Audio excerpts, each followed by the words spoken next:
We are on the sidelines of Pondi Litfest 2022, and I am absolutely delighted to have with me Annamalai ji, who inspires so many people, especially people from our generation. Sir, how is it like for you to be at the Pondi Litfest? Ajit ji, firstly, it's a real pleasure to be in Pondi Litfest. So meticulously done. The choice of speaker selection is phenomenal. And you are giving space to a lot of writers who need that space because the creative atmosphere in India is undergoing a big churning now, especially the kind of stories that is waiting to be told. And the brave writers you are bringing here in Pondi Litfest are telling very important civilizational stories. They are bringing a lot of hidden heroes to real life. So that is why it's a pleasure to come here, talk, to meet many of my idols here, many of my favorite writers here. It's a phenomenal literature festival. Thank you so much, Anna. Anna, we have seen that in the last 1 year or so, you have actually come to Tamil Nadu politics with an approach that has been very different from anything in the past in such a vigorous manner. To say like, in a very broad sense, what is your vision for Tamil Nadu? Ajit ji, the vision for Tamil Nadu, what we have is very simple, because we believe our Prime Minister Modi ji is a Tamilian in spirit. Whatever he does, says, I don't think he has quoted any language this widely across the world. So we believe in Tamil Nadu, this is the right time to bring a dharmic rule to our state.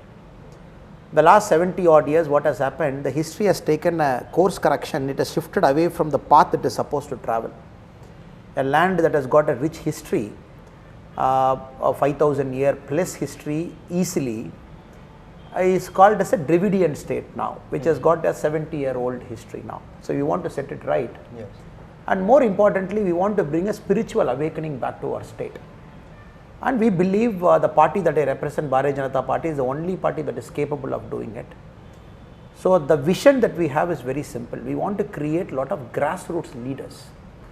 And the day I took over, I mentioned I want to create 500 plus leaders who will get into people's mind space, who will vigorously debate, argue, who will also emerge as people's leader in the next 5 years. So that next 2026 elections come, the 500 individuals that we are grooming, that we are putting them in the public arena, they will be the people who will be representing BJP in a political battle. So once that 500 leaders get created, I think my job is done as the state president. The second thing is, we want to set, I will not use a word called counter narrative, because it's a false narrative. A proper narrative, what you offer is called counter narrative. We want to set right the false narrative that is propagated. In the sense, Tamil Nadu is a very different state. 1965 before, Tamil Nadu wanted to be a separate state. Even now, the vociferous tendency that is present in many of the political discourse, we want to set it right by a proper narrative. How Tamil Nadu is part of the Bharatiya way of life, is part of the Indians' thinking, is part of the Indian great culture. So that integration thing, we want to make it happen. For that, it is apart from politics, apart from what we do. For that, we are creating that ecosystem, we are creating space to a lot of intellectuals who can voice it out and be an alternate to the fake ecosystem, the fake narrative that is thriving in the state. These are the two things that drive me as an individual. So you have at the political level inroads that you are trying to make. At the same time, you are trying to make intellectual inroads. Now, in the last 1 year, how do you assess your own efforts? At the political level, how have the inroads been? And at the intellectual level, do you see any change on the ground? Ajit ji, politics is a team game. That too in Bharatiya Janata Party, it is a karyakartas who take the party before, who take the party with their hard work. So Tamil Nadu, we can proudly say that the youngest karyakartas in the ground who are willing to take on a fight is with the Bharatiya Janata Party now. And I would also say in the intellectual space, Bharatiya Janata Party has taken a name for itself by the kind of issues it has taken up, be it a religious conversion, be it the corruption of the government, be it the tainted ministers, be it the big scams. So all those things in the intellectual space, our young leaders and the senior leaders of the party have taken it very vigorously. So right now, we are in a place where we wanted to be. We are in the right place where we wanted to be. Still, it's a 2-year game for the Lok Sabha elections 2024 and a 4-year game for the 2026 assembly elections. So with this, with the pace that we are traveling now, I am very confident, because 2019 BJP did not make a mark, and 2014 we also did not make a good mark. So 2024, the whole of the country knows Narendra Modi ji is going to come back to power for the third straight time. So we want to set the history right by giving MPs from Tamil Nadu in Bharatiya Janata Party. So for that we are at a space where we wanted to be. I am sure we will make it happen. So as a political analyst, I cannot resist asking you this question. Do you think that BJP's journey to becoming one of the poles in Tamil Nadu politics is an ongoing journey, or is it a journey that has already happened, that you have already emerged as one of the two poles? It's an ongoing journey, Ajit ji, I would say, because in Tamil Nadu, first you got to get into the intellectual space, because it's a very different state. The politics of the state is always in the mind, because people vote for mass leaders, people vote for cinema icons. This state behaves very differently in the electoral space. So in the intellectual mind space, the party has to enter first. Because when Dr. MGR started the party in 1972, he never had a booth, never had a committee, but he had that huge charisma and the huge goodwill of the people. When the next election happened, he was there, right there, and he won the election. He became the chief minister. For a pretty long time he was alive. DMK found it very tough to corner MGR, even understanding the fact DMK had a 20-year head start when compared to MGR. Now, starting from there, it's an intellectual space you got to enter. They have to see BJP as a party that is fighting for Tamil rights, BJP as a party that wears Tamil pride on its sleeves, which BJP of course it is, because Modi ji himself is like that. So that intellectual space we have entered.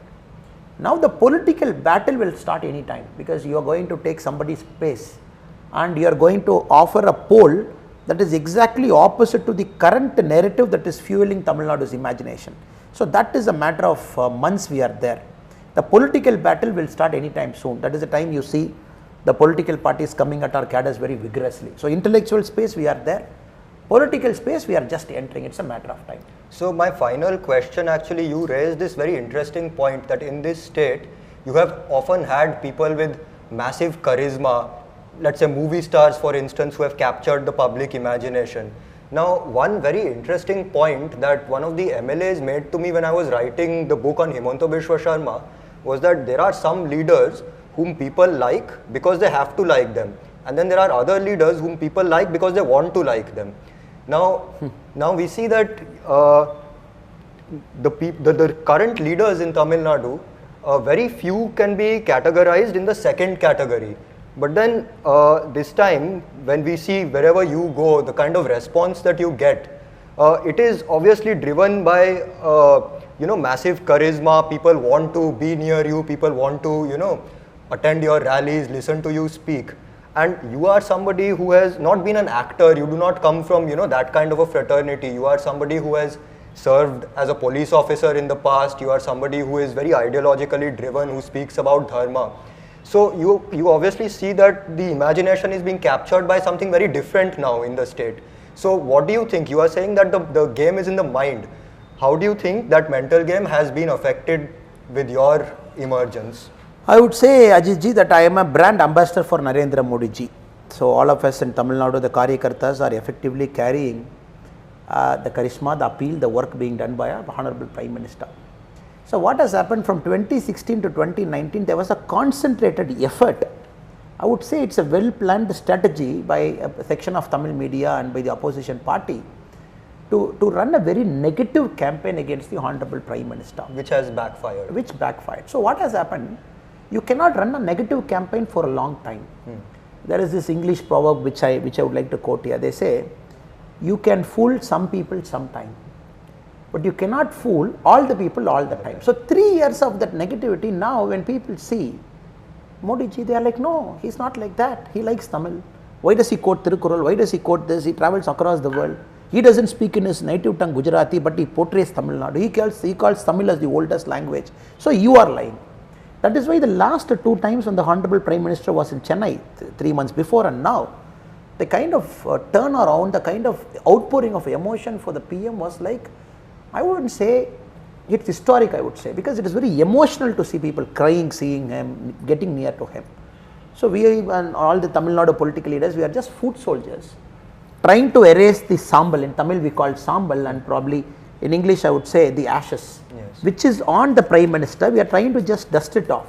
So that Prime Minister as a person, Narendra Modi ji as a human being, we want the Tamil people to connect with them. Once we do that, our job is simple. I just imagine if Narendra Modi ji is able to speak Tamil, just imagine what is going to happen. And probably I haven't seen any other political leader in India who is not Tamilian by birth, who owns Tamil culture. I haven't seen any other political leader. He consistently, repeatedly, over different forums, he owns that Tamil spirit. So this people are understanding now. We are just the effective ambassadors of the Honorable Prime Minister here.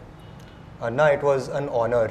Thank Ajit you ji, so it's a much. pleasure and honor. Thank you. Thank you. That to talking to a person like Ajit ji, who I'm seen in the Twitter space, such a young, intellectually driven, very big asset to our country, the Dhammi culture. It's a real privilege to talk to you, Ajit ji. Thank you so much.